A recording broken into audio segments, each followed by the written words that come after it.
옛날 성경은 오늘날 우리들이 지금 읽는 성경처럼 이렇게 책으로 되어 있지 않다는 건 다 알고 계실 겁니다. 형태는 어떤 식으로 되어 있냐면 두루마리 형식으로 되어 있었습니다.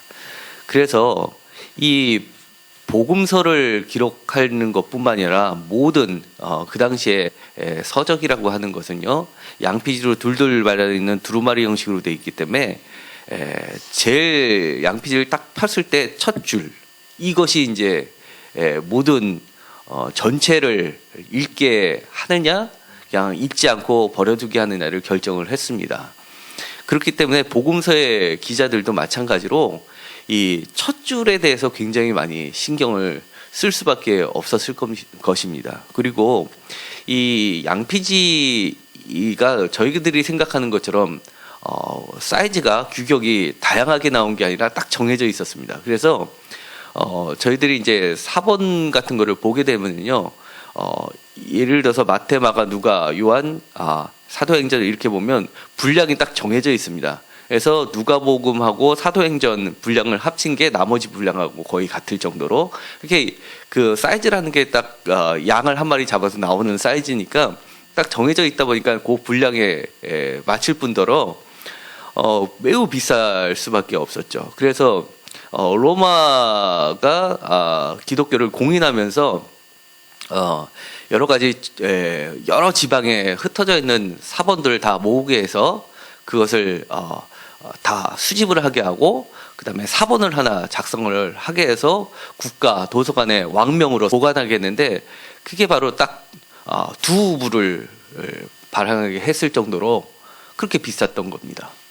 우리들이 생각하기에는 왕이 국가의 대사를 결정하고 모든 종교를 통합하는 게 다신 종교에서 국가를 공연해서 기독교 종교로 하겠다라고 했으면 저희들이 상상하기에는 막 수백 건 수천 건 딱 해가지고 전국에 쫙 뿌려야 될 텐데, 얼마나 비쌌으면 왕이, 로마 그 큰 거대한 제국을 다스리는 황제가 기껏해야 다 모아가지고 딱 두 부를 내서 국가 도서관에다가 보관할 정도로 그렇게 비쌌던 겁니다. 그리고 시간도 많이 걸리고. 그렇기 때문에 우리들이 지금 읽고 있는 이 마가복음 이거 한 16장을 읽는 것도요, 저희들이 지금 이렇게 쉽게 생각하지 않고 정말 이게 안식일이 지나면 요만큼만 하더라도 이게 수백만 원이 훅 가버리는 겁니다. 그 정도 이 값어치, 성경에 대한 값어치는요, 돈으로 환산해도 어마어마하고요, 시간으로 환산해도 그렇고요, 정말 귀하고 귀한 겁니다. 저희가 만약에 기회가 되면 쿰란에서 발견된 그 사해두루마리에 관련된 그 고고학 책이 하나 있습니다. 드라마로 이제 비디오로 찍어서 어떻게 해서 이렇게 성경이 나오게 됐는지를 보게 되면요, 한번 기회가 있으면 오후 시간에 다 같이 한번 봐도 좋을 것 같습니다. 근데 너무너무 마음이 아픈 게요, 저희가 있었던 이 사해두루마리가 딱 쿰란에서 발견이 되고 나니까요, 저희들이 갖고 있었던 성경, 그러니까 구약에 대해서 저희가 39권이 이렇게 통으로 전부 다 발견된 건 그게 최초입니다. 그 전까지만 해도 많은 논란이 있었지 않습니까? 이게 성경이냐 아니냐. 그리고 지금도 보면 구약은 그런 대로 정립이 됐는데, 신약 같은 경우는 우리는 27권을 쓰지만 다른 데는 예를 들어서 그리스 정교 같은 데는 27권을 쓰지 않습니다. 그렇처럼 많은 논란이 있는데, 정경이라고 하는 것을 규정하는데 많은 논란이 있는데, 그게 통으로 해서 발견됐다는 건 정말 기적 중에 기적이고 그렇게 귀합니다. 근데 이 사람들이 그걸 발견하고 나서 돈벌이를 하려고 정말 이 새끼 손가락 손톱 크기만큼 다 갈기갈기 찢었습니다.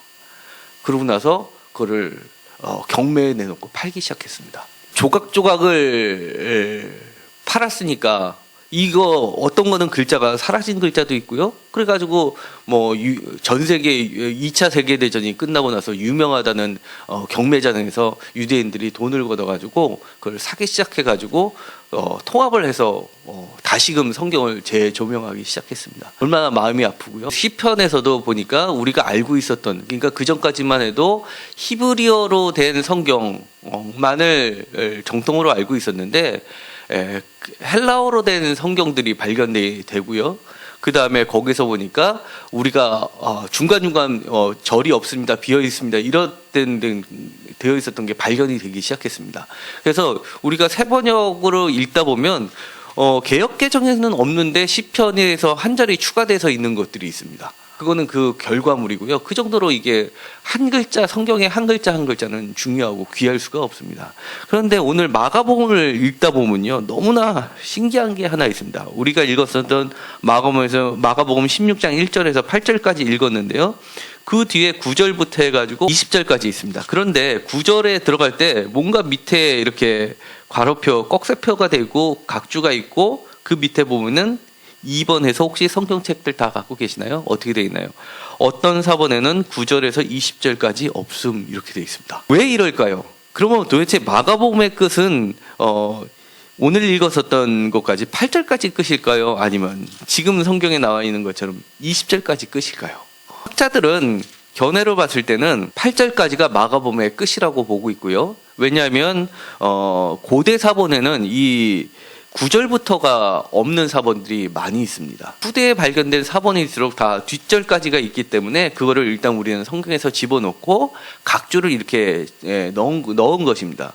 그런데 이렇게 되면 성경을 이렇게 읽기 시작하면 성경을 또다시 조각조각 찢는 것이 아니냐, 이렇게 비판하는 사람도 있지만, 저는 성경 말씀에 한 글자 한 글자가 중요하고 1.1이라도 틀리면 안 된다는 그런 믿음이 있기에 무엇인가가 덧붙여지면 덧붙여졌다라고 얘기를 일단 하고, 덧붙여졌을 때는 그마다한 이유가 있고, 그 다음에 성경이 지금의 형태로 고정된 것은 성령님의 역사하심이 있기 때문에 우리는 그 부분을 인정해서 더 추가된 특별한 성령님의 은혜를 거기서 또다시 발견하는 게 우리들의 역할이고 사명이기도 합니다. 그것이 말씀 전하는 자들의 책임감이기도 하고요.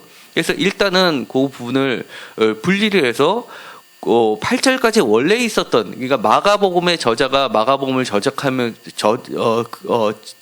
쓰면서 특별하게 하나님으로부터 받은 은혜를 가지고 전달했던 목적을 우선적으로 밝히고, 그 다음에 그 뒷부분에 가서 성령님에 의해서 다시 한번 추가적으로 언급된 것을 읽다 보면 오늘날 우리가 어떤 자세로 또 무엇을 더 깨달아야 되는지를 발견하게 됩니다. 많은 사람들이 마태복음하고 마가복음하고 이렇게 읽다 보면요, 마태복음은 처음에 있는 거니까 되어 있고, 그 다음에 마가복음은 두 번째 있는데 대부분의 내용이 중복되고 짧다 보니까 마태복음을 축소해서 요약한 요약본이 마가복음이 아니냐, 이렇게 생각해서 마가복음을 읽는 분들도 꽤 있습니다. 마가복음 하나만 읽으면 돼, 이렇게.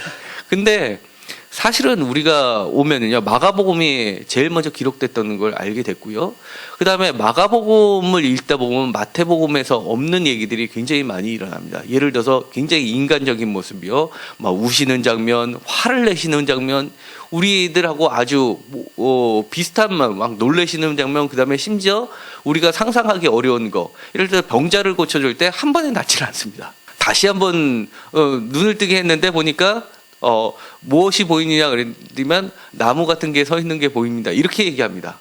그래서 다시 한번 고쳐주는, 그러니까 우리 상상으로는 예수님께서 딱 고쳐지면 뭐든지 한 번에 쫙 떼야 되는데 뭔가 부족한 부분이 발생합니다.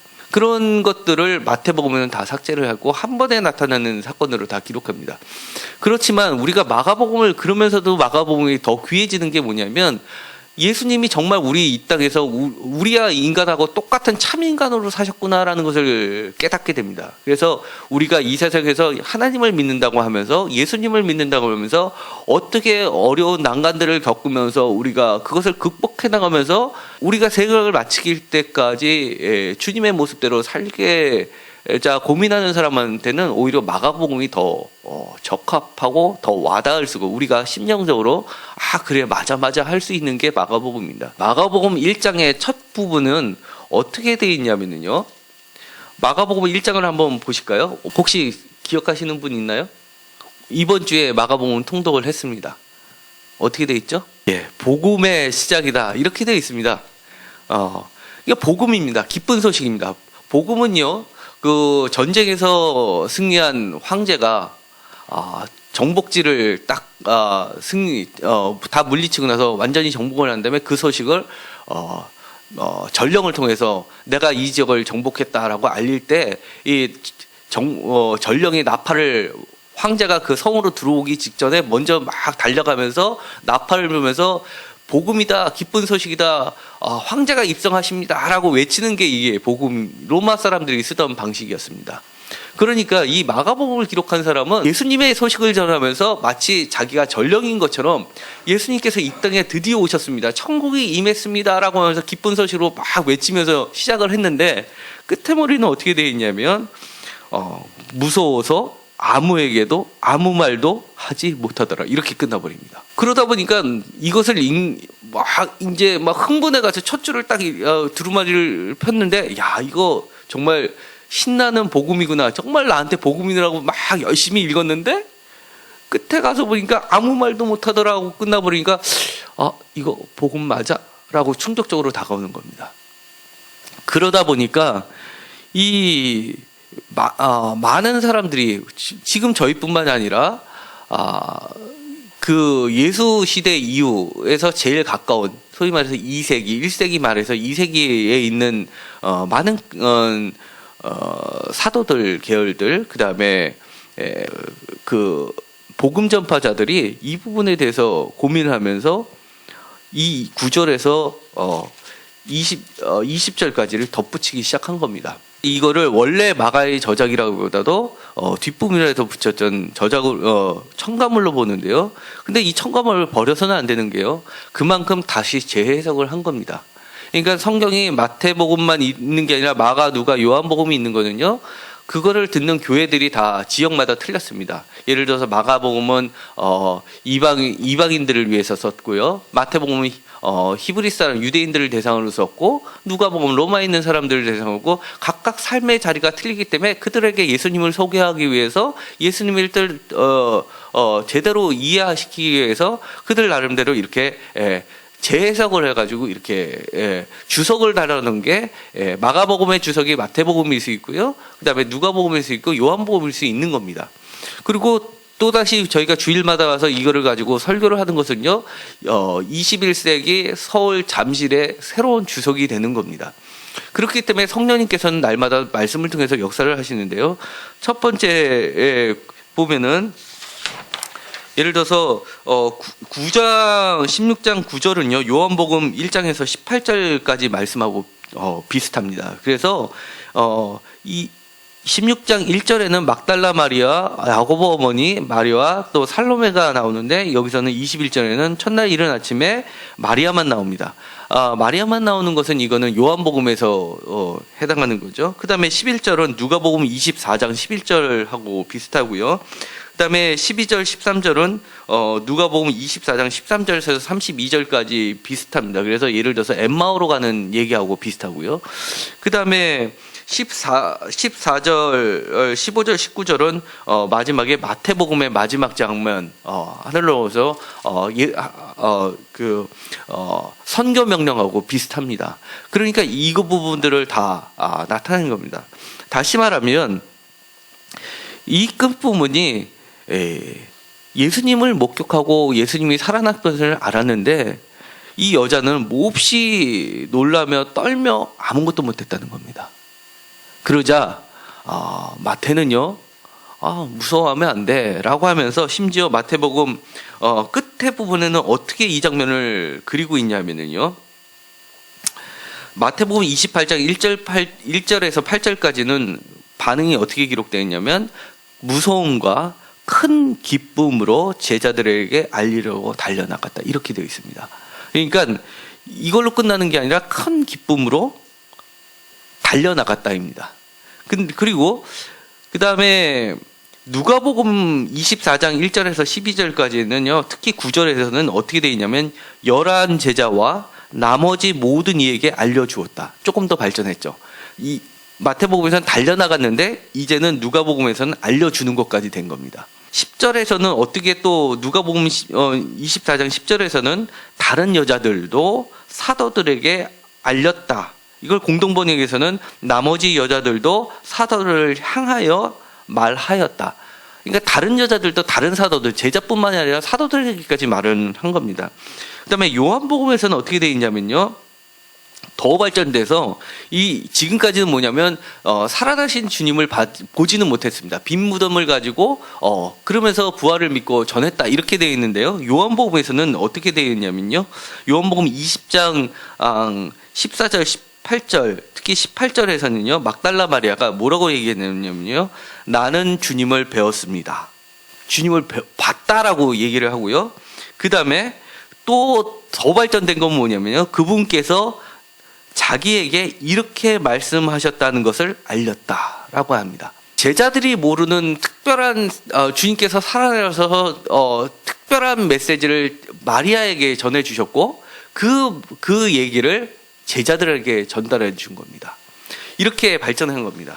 그러면 이런 것을 봐서는요, 우리는 첫 번째로 이 마지막 장을 보면서 기억을 해야 될 것이 있죠.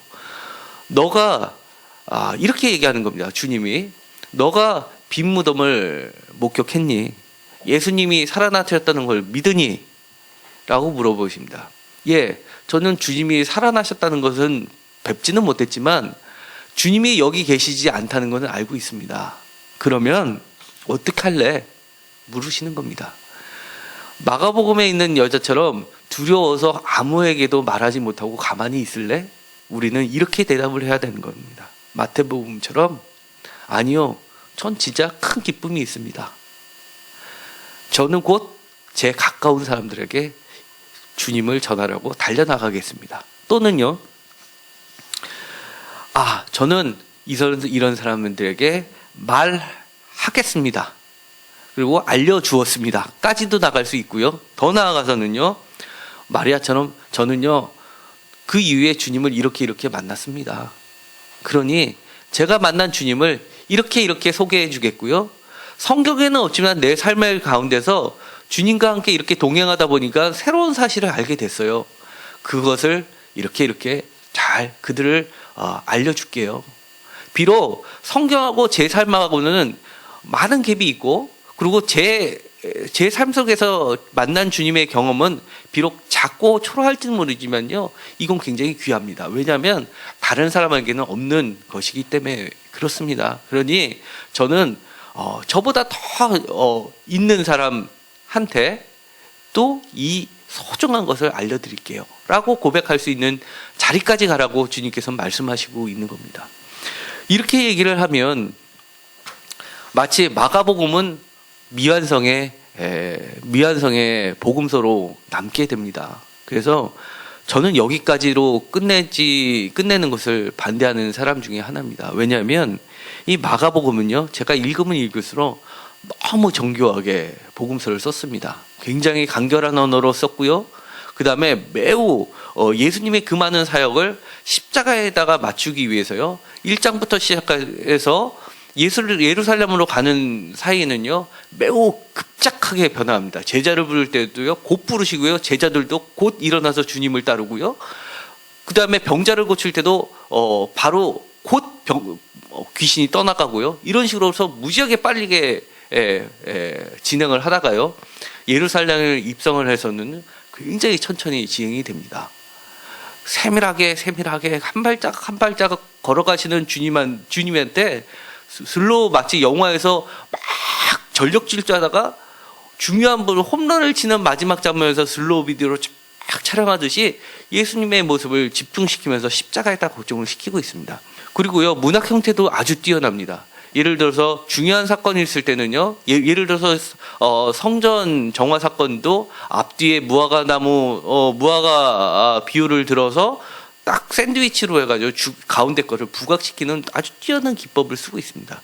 그런 것을 봤을 때는요, 이 마가복음은 특별한 의도를 가지고 오늘 이 말씀을 적어놨다는 겁니다. 몹시 놀랍고 떨고, 그 다음에 도망하고 무섭고, 그러면서도 아무 말도 못하는 이 자체를 마가복음은 아주 중요하게 생각하고 있다는 겁니다. 이 부분에 대해서 학자들은 여러 가지 견해를 내세우고 있는데요. 그 중에 하나가 마치 역사적 예수 세미나에서 손가락에 드는 학자입니다. 전 세계에서. 노만 페린이라는 사람은 마가복음에서 예루살렘 입성을 엿새 전에 배치를 하면서 삼일 그러니까 3일 후에 살아나신 다음에 다시금 부활하시는 3의 2배수인 6으로 해서 다시금 재림 때까지를 기다리는 모습으로 썼다 이렇게 해석을 합니다. 그렇지만 이거에 대한 비판도 만만치 않습니다. 그래서 저도 그거에 대해서는 동의를 하지 않고요. 그건 너무 갖다 붙인 것 같고요. 제가 이렇게 마가복음을 다시 한번 여러 번 읽으면서 마가복음만의 특별한 관심을 보기 시작했습니다. 그것이 뭐냐면 다른 복음서에는 없고 오직 마가복음에 있는 비유가 하나 있는데요. 그게 뭐냐면 스스로 자라나는 씨앗 비유입니다. 이거는 마치 겨자씨 비유하고 매우 비슷한데요. 마가복음 4장 26절에서 29절에 있는 마가복음의 특수 자료입니다. 그거는 뭐냐면요. 씨를 뿌렸더니만요. 씨가 언제 자라는지도 모르고 스스로 자라나 가지고요. 그 다음에 무성하게 되는 얘기입니다. 이 마가복음의 저자는 마가복음을 기록하면서 이 마지막 장면을 첫 장면하고 대치를 시킵니다. 이 복음인데, 그리고 예수님께서 첫 복음의 선포 내용은 회개하라, 천국이 가까이 왔다라고 선언을 하십니다. 그러고 나서 십자가에 달려 돌아가시고 부활하셨습니다. 이제 씨앗이 뿌려진 겁니다. 정말 복음입니다. 비록 제자들이 아무 말도 못한다 할지라도 이미 스스로 하나님의 나라는 시작되고 있다는 것을 알려주는 겁니다. 그러면 여기서 얘기하는 것은 그럼 우리는 마태나 누가나 요한이 생각했던 것처럼 아무것도 하지 않아도 된다는 소리냐라고 비판할 수도 있겠지만 그런 차원이 아닙니다. 마가복음은 철저히 예수님의 은혜를 깊이 깨달은 겁니다. 우리가 자식일 때는 잘 모릅니다. 자식일 때는요, 부모님한테 어버이날 선물을 드리는데요, 꽤나 열심히 해가지고 내 용돈도 절약해가지고 사고 싶은 거 안 사고 해가지고 이렇게 꼬적꼬적 해가지고 이렇게 해서 딱 드리는데 아버지는 너무너무 기뻐하십니다. 막 별것도 아닌 건데 막 달고 다니시고요. 뿌듯합니다. 야, 내가 정말 대단한 걸 했다라고 하지만 부모 입장에서 봤을 때는 그거는 정말 아무것도 아닌 겁니다. 그렇지만 그 부모님의 사랑이 자식이 부모를 사랑하는 그 사랑보다 워낙 크기 때문에 그거를 다 감사함으로 받고 뿌듯함으로 받는 겁니다. 마가복음이 생각한 것도 이와 비슷합니다. 우리들의 역할이라는 것, 제자들의 주님께 드리는 사랑의 크기는요, 제자들의 입장에서는 굉장히 큰 사랑입니다. 예를 들어 목숨을 감당하고 순교를 해야 되고 주님이 걸어가셨던 것과 같은 그 길을 가려면 너무나 많은 것을 포기해야 되지만 주님의 입장에서 봤을 때는 그건 사실 아무것도 아닌 겁니다. 우리가 마치 시골에 가서요, 커다란 이렇게 나무를 옮길 때요, 처음에 만드는 게 있습니다. 농부가요, 퇴퇴 손에다 묻히면 지푸라기라 해서 이렇게 새끼를 꼽니다. 요만합니다. 그 다음에 또 옆에를 하나 해서 그 꽂던 새끼를 또 꼽니다. 또 꼽니다. 또 꼽니다. 그러면서 동아줄이 돼가지고 이렇게 동아줄이 되면요, 전봇대처럼 큰 나무도 들어 올리는 걸 제가 본 적이 있습니다. 나의 사랑은 처음에 시작한 지푸리가 같은 자그마한 거지만 거기다 예수님의 힘을 더하고요, 하나님의 힘을 더하고요, 성령님의 역사하심을 더하면은요, 이것이 큰 것도 옮길 수 있는 그런 것이 되는 겁니다. 이 마가복음에서는요, 비록 제자들이 이 마가복음을 쓸 당시는요, 예루살렘 성전이 무너지고요, 폐허가 되는 유대 전쟁을 겪은 시점에 쓴 겁니다. AD 70년에요, 모든 것이 패망하고 모든 것이 망하고 심지어 아이들까지 아기를 뵌 어머니의 배를 가르는 로마인들을 보면서 처절하게 절망 가운데 이 복음서를 썼습니다. 이 복음서를 쓸 때 마가복음은 느꼈을 겁니다. 자신들의 모습이, 야, 주님께서는 돌아가시고 없는데, 그러고 나니까 이렇게 많은 어려움을 겪는데 나는 정말 무섭구나. 이때 주님이 좀 계셨으면 좋았을 텐데, 주님이 계셨을 때는 이런 것들을 다 이기고 극복할 수 있을 텐데 난 정말 무섭고 떨리구나. 난 아무것도 할 수가 없구나 라고 고백하는 많은 크리스찬들에게 새 힘을 주기 위해서 이 복음서를 기록하는 겁니다.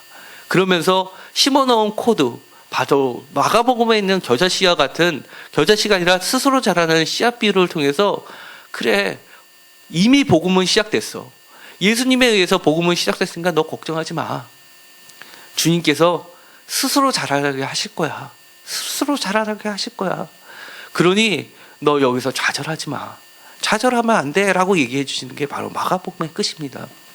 우리가 주님이 살아계시다는 걸 선포하는 것, 이거는 어떤 것일까요? 첫 번째, 마태나 누가나 요한이 얘기했던 것처럼 먼저 주님이 살아계시다는 것을 알리고 복음을 전파하는 게 첫 번째가 되겠죠. 두 번째, 무엇이 될까요? 우리가 주님이 살아나셨다라는 것을 증명하는 삶을 사는 겁니다. 많은 사람들이요, 사실은 예수님, 지금과 같은 기독교가 형성되는 데서는요, 말로 우리가 생각하는 것은 전도한다고 해서 말로 전파하는 걸로 해서 이 복음이 이렇게 기독교가 형성된 게 아닙니다. 많은 사회학자들이 얘기를 합니다.